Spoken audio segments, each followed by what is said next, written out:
नमस्कार, आप देख रहे जनता टीवी। मैं हूं आपके साथ अमन त्रिपाठी। बुलेटिन की शुरुआत करेंगे एक बड़ी खबर के साथ। बड़ी खबर, बड़ी जानकारी सामने। इस वक्त की बड़ी खबर आपको बता दें, बद्दी अग्निकांड मामले को लेकर ये बड़ी खबर, बड़ी जानकारी सामने। एनडीआरएफ की टीम ने रेस्क्यू ऑपरेशन शुरू कर दिया है। 4 शवों को इस दौरान फैक्ट्री से बाहर निकाला गया है। वहीं बीते कल केमिकल के चलते आग लग गई थी, वहीं रेस्क्यू ऑपरेशन रोक दिया गया था। वहीं 4 कर्मियों के लापता होने की भी इसी बीच खबर सामने है। उद्योग मंत्री हर्षवर्धन चौहान इस दौरान जायजा लेते नजर आएंगे। अस्पताल में घायलों का हाल जानेंगे। वहीं फैक्ट्री मालिक समेत मैनेजर पर बड़ी लापरवाही का केस दर्ज किया गया है। बद्दी अग्निकांड मामले को लेकर यह बड़ी खबर, बड़ी जानकारी सामने। आपको बता दें, एनडीआरएफ की टीम ने रेस्क्यू ऑपरेशन शुरू कर दिया है। 4 शवों को इस दौरान फैक्ट्री से बाहर निकाला गया है। वहीं बीते कल केमिकल में आग के कारण रेस्क्यू ऑपरेशन को रोक दिया गया था। वहीं अभी 4 कर्मियों के लापता होने की खबर है। साथ ही उद्योग मंत्री हर्षवर्धन चौहान इस दौरान जायजा लेते नजर आएंगे। अस्पतालों में घायलों का हाल जानेंगे। वहीं फैक्ट्री मालिक समेत मैनेजर पर लापरवाही का केस दर्ज करते हुए कार्रवाई की बात कही गई है। बद्दी अग्निकांड मामले को लेकर ये बड़ी खबर, बड़ी जानकारी सामने। आपको बता दें, एनडीआरएफ की टीम ने रेस्क्यू ऑपरेशन शुरू कर दिया है। 4 शवों को इस दौरान फैक्ट्री से बाहर निकाला गया है। बीते कल केमिकल में आग के कारण रेस्क्यू ऑपरेशन को बीच में ही रोक दिया गया था। वहीं आपको बता दें, अभी 4 कर्मियों के लापता होने की खबर है। बद्दी अग्निकांड मामले को लेकर ये बड़ी खबर, बड़ी जानकारी। अस्पतालों में घायलों का हाल जानते नजर आएंगे। फैक्ट्री मालिक समेत मैनेजर पर कार्रवाई की बात कही गई है। बद्दी अग्निकांड मामले को लेकर ये बड़ी खबर, बड़ी जानकारी। एनडीआरएफ की टीम ने रेस्क्यू ऑपरेशन शुरू कर दिया है। इसी बीच आपको बता दें, 4 शवों को फैक्ट्री से बाहर निकाला गया है। वहीं बीते कल केमिकल में आग के कारण रेस्क्यू ऑपरेशन को बीच में ही रोक दिया गया था। उद्योग मंत्री हर्षवर्धन चौहान इस दौरान जायजा लेते नजर आएंगे। वहीं अस्पतालों में घायलों का हाल जानते नजर आएंगे। फैक्ट्री मालिक समेत मैनेजर पर कार्रवाई की बात कही जा रही है। बद्दी अग्निकांड मामले को लेकर ये बड़ी खबर, बड़ी जानकारी। एनडीआरएफ की टीम ने रेस्क्यू ऑपरेशन शुरू कर दिया है। रेस्क्यू ऑपरेशन लगातार जारी है। 4 शवों को फैक्ट्री से बाहर निकाला गया है।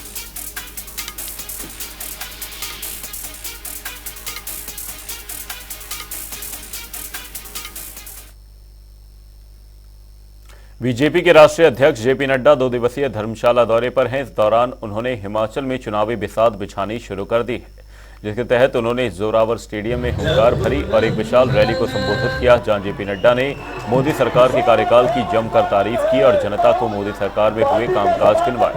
राम मंदिर से लेकर धारा 370 तक सरकार के हर काम के जरिए जनता तक पहुंचाने का प्रयास किया। इस दौरान उन्होंने कांग्रेस को भी आड़े हाथों लिया, कांग्रेस की गारंटी पर सवाल उठाए। साथ ही पार्टी में भाई भतीजावाद को लेकर तंज भी कसा।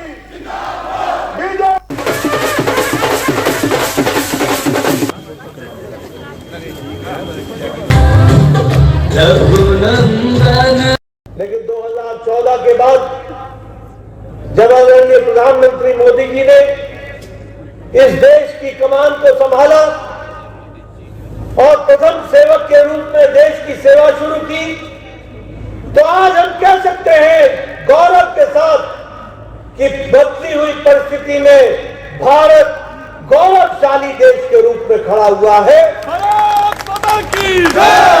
एक विकास की ओर छलांग लगाने वाला देश खड़ा हुआ है और आत्मनिर्भरता की ओर बढ़ने वाला देश बना। पहले राजनीति क्या होती थी? केड़ी जाति राजनीति, कौन सी जाति है तो वोट बैंक की राजनीति, किस समुदाय को तुम आते हो, कहां के तुम हो, ये भाई भाई को लड़ाने का काम और वोट बैंक की राजनीति चलती थी। प्रधानमंत्री मोदी जी ने भारत की संस्कृति बदल डाली है। सिरमौर में तीसरा सरकार गांव के द्वार कार्यक्रम आयोजित हुआ। इस कार्यक्रम की अध्यक्षता बागवानी मंत्री जगत सिंह नेगी ने की। उन्होंने जनसभा को संबोधित भी किया और कहा कि यह कार्यक्रम मुख्यमंत्री सुक्खू का एक महत्वाकांक्षी कार्यक्रम है। तो वहीं उन्होंने अधिकारियों को गांव के लोगों की समस्याओं का जल्द समाधान करने के भी निर्देश दिए। हाँ, लोगों ने अपने जो समस्याओं का जो है खुलकर जिक्र भी हुआ है। काफ़ी समय भी हमने लगाया इसमें और ज़्यादातर अधिकारी यहाँ पर मौजूद थे आज और ज़्यादातर पानी और बिजली की समस्याएं हैं और कोई बहुत बड़े कोई पॉलिसी मैटर्स नहीं है, तो इसका तुरंत जो है समाधान किया जाएगा। और हमने निर्देश भी दिए हैं कि जल्द से जल्द जो भी काम है, ये चाहे सिंचाई की है, चाहे पेयजल योजना की है, चाहे बिजली से संबंधित है, इनको जो है सुलझाया जाएगा। तो यहाँ पर जो है लोगों की समस्याओं का जिक्र हुआ है, जिसमें 60 तो मौके पे ही हो गया है, बाकी जो है आगे निर्देश दिया हुआ है, शीघ्र इसका भी समाधान हो। कांग्रेस प्रदेश मुख्य प्रवक्ता प्रेम कौशल ने केंद्रीय मंत्री अनुराग ठाकुर पर तीखा हमला बोला है। कौशल ने दो टूक शब्दों में कहा कि हमीरपुर के सांसद ने 3 चुनावों में रेल लाइन के नाम पर चुनाव लड़े हैं, लेकिन हकीकत में रेल लाइन पहुंचाने में नाकाम रहे हैं। कांग्रेस प्रवक्ता प्रेम कौशल ने कहा कि चुनावों के नजदीक ही सांसद के दर्शन हो रहे हैं। हिमाचल के हितों से सांसद को कोई लेना देना ही नहीं है। खास देखिए ऐसा है कि हमारे जो सांसद हैं, हालांकि हमारे लिए कोई ये मुद्दा नहीं है कि व्यक्ति कौन है, हम विचारधारा की लड़ाई लड़ेंगे, मुद्दों की लड़ाई लड़ेंगे। हमीरपुर पार्लियामेंट्री कॉन्स्टिट्यूंसी की आपने स्पेसिफिक की बात की है, तो मैं कहूँगा कि यहाँ बहुत सारे इश्यूज हैं। हमारे जो सांसद हैं, जो केंद्र में मंत्री भी हैं, कई मसलों के ऊपर ये बुरी तरह से फेल हुए हैं और हमीरपुर के लोगों के साथ जो कमिटमेंट से समय समय के ऊपर करते हैं, इसी के ऊपर करारी होते हैं। जब चुनाव आते हैं तो इस पार्लियामेंट्री कॉन्स्टिट्यूंसी में सक्रिय हो जाते हैं, है ना। कई तरह के कोई जो भारतीय जनता पार्टी का स्टाइल है राजनीति करने का, नौटंकी करने का, और ये तो राहुल गांधी से नीचे बयान ही नहीं देते हैं, ज़मीन की तो बात ही नहीं करते, अपने जिन्होंने वादे किए थे उनके बारे में कभी चर्चा नहीं करते। ये तो सीधा राहुल गांधी के ऊपर जाते हैं। इनको तो एक ही असाइनमेंट दी हुई है कि आप स्वास्थ्य सुविधाओं को लेकर बीजेपी प्रवक्ता शैलेंद्र गुप्ता ने प्रदेश सरकार पर तंज कसा। उन्होंने कहा कि जहां केंद्र सरकार स्वास्थ्य सुविधाओं को सजग बनाने में लगी है, तो वहीं प्रदेश सरकार दिन प्रतिदिन स्वास्थ्य सुविधाओं को लाचार ही करती जा रही है। साथ ही उन्होंने कहा कि प्रदेश सरकार को चाहिए कि वे शिक्षा और स्वास्थ्य सुविधाओं को बेहतर बनाने के लिए प्रयास करें, न कि व्यवस्थाओं को और बिगाड़ने में लगी रहें। देखिए, जब से प्रदेश में कांग्रेस की सरकार आई है, उन्होंने जो कुछ प्रमुख वादे किए थे, उसमें स्वास्थ्य सेवाओं को लेकर भी कहा था कि भी इसको स्वास्थ्य सेवाओं को बढ़ाया जाएगा और प्रदेश के सभी लोगों को स्वास्थ्य सेवा उपलब्ध हो, उसकी चिंता की जाएगी। लेकिन जो भी इन्होंने वायदा किया, चाहे बेरोजगारों का, चाहे स्वास्थ्य सेवाओं का, चाहे जो भी इन्होंने वादा किया, उसके विपरीत ये सारा काम किया। जब से जो लोगों को बेनिफिट हो रहा था, प्रदेश के सभी लोगों को हिमकेयर का बेनिफिट, आम जनता को ये लाभ पहुंचा था, जो पिछली जयराम सरकार की समय में ये स्कीम शुरू हुई थी। लेकिन पिछले 6 महीनों से इसमें प्रॉपर फंड ना देने के कारण ये स्कीम लगभग समाप्ति की ओर बढ़ रही है। प्रदेश में राज्य प्रदूषण नियंत्रण बोर्ड ने ई कचरा संग्रह अभियान की शुरुआत की है। बोर्ड के अध्यक्ष संजय गुप्ता ने शिमला में स्थित बोर्ड के मुख्यालय में मोबाइल वैन को हरी झंडी दिखाकर अभियान का उद्घाटन किया। यह अभियान 5 फरवरी तक शिमला में चलाया जाएगा और 6 से 8 फरवरी तक सोलन में चलाया जाएगा, जिसमें स्थानीय लोगों को ई कचरा निपटान और वैज्ञानिक रिसाइकलिंग के प्रति जागरूक किया जाएगा। आज ये अभी हमने जो फ्लैग ऑफ किया है, ये 1 हफ्ते का हमारा ये प्रोग्राम है। इसमें ई वेस्ट के बारे में अवेयरनेस और उसका कलेक्शन करके उसको उपयुक्त स्थान पर उसको जमा करना है, ताकि ई वेस्ट का निष्पादन प्रॉपर तरीके से हो सके। 3 दिन का ये हम शिमला में ड्राइव वैन चलेगी और अगले उसके फिर 6, 7, 8 को ये 3 दिन ये सोलन शहर में चलेगी, जिले में चलेगी। तो अभी 3 तारीख को ये आज हमारे ऑफिस से न्यू शिमला, कसुम्पटी, पंताघाटी जाएगी। कल 4 तारीख को संजौली, ढली, छोटा शिमला, नवबहार, खलीनी, कलनोक, टूटीकंडी का है इसका एरिया, और 5 तारीख को है टोटू, समर हिल, बालूगंज, जतोक। तो इन 3 दिनों में ये हम यहाँ से कलेक्शन करेंगे। नाहन में दशकों से चल रही बिरोजा और तारपीन कारखाना फैक्ट्री में काम कर रहे फॉरेस्ट कॉरपोरेशन के कर्मचारियों ने प्रदेश सरकार से उन्हें जल्द ओपीएस के दायरे में लाने की मांग की है। यूनियन के नवनियुक्त अध्यक्ष बलदेव सिंह राणा ने कहा इस कारखाने से जुड़े कर्मचारियों की कई ऐसी मांगे हैं जो पिछले लंबे समय से चली आ रही हैं। उन्होंने कहा कि कारखाने के पुराने हो चुके उपकरणों को बदलने की मांग और स्टाफ की कमी लगातार परेशानी बन रही है। ऐसे में सरकार से नए उपकरण लगाने और स्टाफ नियुक्ति की मांग की जा रही है। यहाँ और हमारे जो है प्लांट में काफी सारी जो है मशीनरी जो है पुरानी हो गई है। हम चाहते हैं कि इसका आधुनिकीकरण हो, नई मशीनरी इसमें लगे ताकि जो है हर सुविधा का जो है सामना हर सुविधा हमें प्राप्त हो। और दूसरा जो है हमारे कुछ ड्यूज में है वो भी हमारे अभी पूरे नहीं हुए। हम भी प्रशासन से और सरकार से भी चाहते हैं कि वो हमारी जो है जो ड्यूज है वो भी पूरे करें। ओपीएस का अब सरकार ने घोषणा की है लेकिन अभी इसको इम्प्लीमेंट नहीं किया है। हम चाहते हैं कि सरकार भी जो है हमें जो है ओपीएस में लाए। इस हमारे निगम जो है बिजली विभाग और हमारा जो आपका एचआरटीसी भी ओपीएस के दायरे में आ चुकी है। हम चाहते हैं कि फॉरेस्ट कॉर्पोरेशन भी जो है ओपीएस के दायरे में आए। शिमला में ठंड के बावजूद भी एसएमसी शिक्षकों के हौसले बुलंद हैं। डीसी कार्यालय के पास नियमितीकरण की मांग को लेकर एसएमसी शिक्षकों क्रमिक अनशन कर रहे हैं। बर्फबारी के दौरान भी शिक्षक धरने पर डटे हुए हैं। शिक्षकों का साफ तौर पर कहना है कि जब तक नियमितीकरण की मांग पूरी नहीं हो जाती तब तक बर्फबारी और कड़ाके की सर्दी भी उनके आंदोलन की गर्मी को पस्त नहीं कर सकती। सर्द रातें हैं सर, यहाँ पे कई बार जो है बर्फ़ हवा से अंदर आ रही है, रजाई हमारी गिल्ली हो रही है, परंतु हमारे जो अध्यापक साथी यहाँ बार बार आ रहे हैं उनका एक ही लक्ष्य है नियमितीकरण। हमारे ऊपर परिवार का अब बोझ जैसे जैसे अब हम भी देख रहे हैं, आप बुजुर्ग होते जा रहे हैं।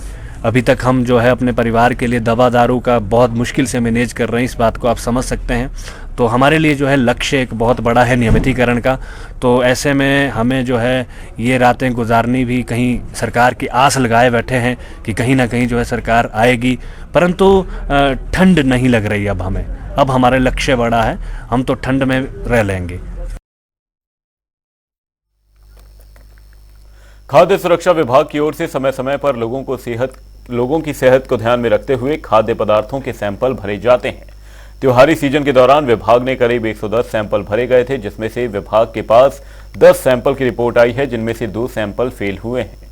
ऐसे में विभाग ने नोटिस जारी कर आगे की कार्रवाई शुरू कर दी है। अभी तक हमारे पास 10 सैंपल की रिपोर्ट आई है, जिसमें 2 सैंपल फेल पाए गए हैं। एक तेल का सैंपल है, खुले तेल का सैंपल जो सबस्टैंडर्ड पाया गया, और एक पनीर का सैंपल वो भी सबस्टैंडर्ड पाया गया है। त्योहारी सीजन में जितने भी हमने सैंपल लिए थे वो सबकी रिपोर्ट आ चुकी है। हमने टोटल फेस्टिवल सीजन में 110 सैंपल लिए थे, उनमें से कोई 18 सैंपल फेल पाए गए हैं।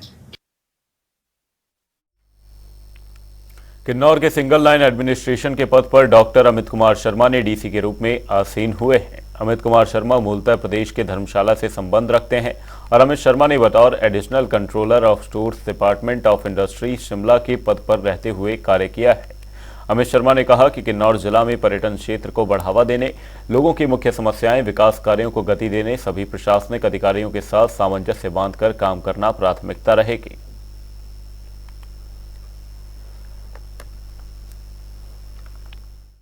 सबसे पहले तो धन्यवाद। मैंने डीसी किन्नौर का पदभार संभाला है और इसमें क्योंकि ये मेरा पहला टेन्योर है सच किन्नौर जिला में, तो अभी जो भी इश्यूज आएंगे I will study that detail में, उनको क्या समाधान निकल सकते हैं वो मेरी एक प्राथमिकताएं होंगी। इसके अलावा जो भी प्रदेश सरकार की प्राथमिकताएं होंगी उनको एकदम जल्दी से फास्ट वे में, एफिशिएंट वे में कैसे हम उनका समाधान कर सकते हैं, कैसे उनका सॉल्यूशंस निकाल सकते हैं, वही मेरा मेजर फोकस रहेगा। इसके अलावा क्योंकि यहाँ हमारे नेचुरली जो बीइंग ट्राइबल डिस्ट्रिक्ट, यहाँ पे थोड़ा हमारा स्टाफ के इश्यूज रहते हैं, कम स्टाफ रहते हैं, तो उसमें कम मैन पावर में कैसे हम मोस्ट एफिशिएंट काम कर सकते हैं। हिमाचल प्रदेश में अब लोकसभा चुनावों को लेकर राजनीतिक दलों ने तैयारियां करनी शुरू कर दी हैं। वहीं अब विधानसभा चुनावों में निष्कासित किए गए कार्यकर्ताओं की घर वापसी भी होने लगी है और कांग्रेस पार्टी ने इसके लिए पूरी रिपोर्ट तैयार करनी भी शुरू कर दी है। अब लोकसभा चुनाव से पहले निष्कासित कार्यकर्ताओं को पार्टी के भीतर लाया जाएगा ताकि लोकसभा चुनाव में कांग्रेस अपनी जीत को सुनिश्चित कर सके। इसी को लेकर कांग्रेस कमेटी के अध्यक्ष शेषराम आजाद ने कहा कि लोकसभा चुनाव को लेकर कांग्रेस तैयार है और राज्य स्तर पर भी कांग्रेस पार्टी के विभिन्न संगठनों के साथ बैठक की गई है। कांग्रेस पार्टी ने फैसला किया है प्रदेश स्तर से लेकर के बूथ स्तर तक अब कांग्रेस पार्टी भी गांव के द्वार जाएगी। हम अपने लोगों को बूथ स्तर से लेकर के डिस्ट्रिक्ट स्तर तक एक्टिव करेंगे। जो हमारी डिपार्टमेंट एसोसिएशन हैं सब, जो 1 साल की उपलब्धि रही है हमारी सीमित साधनों से, क्योंकि केंद्र से हमें इतने 12,500 करोड़ का जो नुकसान हुआ उस पे हमें सहयोग नहीं मिला है। ये हिमाचल प्रदेश के आम जनमानस को भी पता है। इस चीज़ को हम गांव गांव तक पहुंचाएंगे और जो भी सरकार ने 365 दिन में 365 अच्छे फैसले आम जनमानस के हित के लिए किए हैं उनका प्रचार प्रसार किया जाएगा। बिलासपुर में बीजेपी विधायक त्रिलोक जामवाल ने प्रेस कॉन्फ्रेंस की, जिसमें उन्होंने प्रदेश सरकार पर निशाना साधा। उन्होंने कहा कि जब से प्रदेश में कांग्रेस सरकार सत्ता पर काबिज हुई है तब से बिलासपुर जिले का विकास बिल्कुल ठप हो गया है। वहीं उन्होंने कहा कि मुख्यमंत्री सुक्खू ने बीते 1 साल में विकास की कोई भी नींव बिलासपुर में नहीं रखी। कुछ दिन पहले शिमला में माननीय मुख्यमंत्री श्री सुखविंदर सिंह सुक्खू जी की अध्यक्षता में प्लानिंग की बैठक संपन्न हुई। उसमें सभी विधायकों ने अपने अपने विषयों को लेकर माननीय मुख्यमंत्री से चर्चा की। उसी क्रम में मैंने भी अपने बिलासपुर सदर विधानसभा क्षेत्र के लिए जो हमारी केंद्र सरकार के जो बड़े प्रोजेक्ट चल रहे हैं, चाहे वो रेलवे का प्रोजेक्ट है, चाहे गोविंद सागर झील में जो हमारा 1400 करोड़ का प्रोजेक्ट है उसके बारे में, चाहे लूणू ग्राउंड से जो रिवर के उस पार तक बड़ा ब्रिज डालने की बात है, ऐसे नाना प्रकार के प्रोजेक्ट्स के ऊपर हमने चर्चा की। लेकिन माननीय मुख्यमंत्री जी ने जो हमारा रेलवे का ऑनगोइंग प्रोजेक्ट है उसके बारे में कहा कि प्रदेश के पास फंड नहीं है। बुलेटिन में फिलहाल के लिए सिर्फ इतना ही। कहीं जाएगा नहीं। जनता टीवी पर खबरों का सिलसिला रहेगा जारी। तब तक के लिए नमस्कार।